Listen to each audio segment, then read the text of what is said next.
नमस्कार प्रणाम। हम राघवेंद्र स्वागत बा आप सबके इन खबर के भोजपुरी चैनल पे। समाजवादी पार्टी के राष्ट्रीय अध्यक्ष अखिलेश यादव द्वारा दीप जलौले के रिकॉर्ड बनले पर सरकार के ऊपर हमला बोलल गए।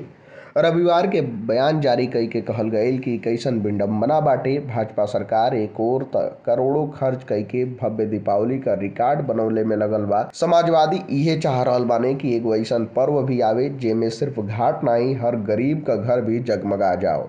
वहीं इको गार्डन में अपने मांग के लेकर बैठल डायल 112 की कर्मचारी लड़कियन के ठंड में मरले पर मजबूर कई के निर्दयता बरत रहल बाटे। ई सरकार भव्य और दिव्य दीपावली के दावा के बीच गरीब दिया से तेल ले जाइले खातिर मजबूर दिख रहल बाने। तो दिव्यता के बीच दरिद्रता के शर्मनाक दृश्य के लोकतंत्र में आखिर का कहल जा सकेला।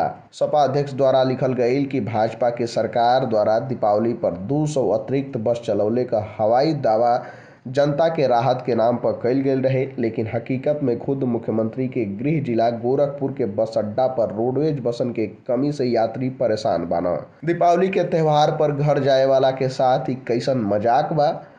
उनके द्वारा कहल गईल कि डायल 112 की कर्मचारी लड़कियां पुलिस जाता का शिकार बाड़ी।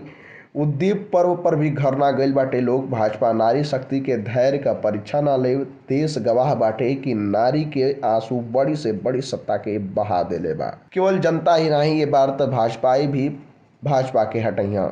जब भाजपाई ही आंसू बहा बहा के भाजपा के भ्रष्ट शासन का सच्चाई बयान कर रहल माना तो और केहू के सबूत का जरूरत ही का बा। सपा प्रमुख द्वारा कहल गए कि समाजवादियन के कथनी और करनी में तनिक भी अंतर ना रहल। समाजवादी सरकार में विकास के काम जौन भइल उसे जनता में खुशहाली आयल। समाजवादी ये चाह रहल बाने कि एगो ऐसन पर्व भी आवे जिसमें सिर्फ घाट नहीं, हर गरीब का घर भी जगमगा जाओ। फिलहाल ये जानकारी में इतना ही। देश दुनिया से जुड़ल तमाम खबर देखे खातिर आप सब जुड़ल इन खबर भोजपुरी के साथ। धन्यवाद।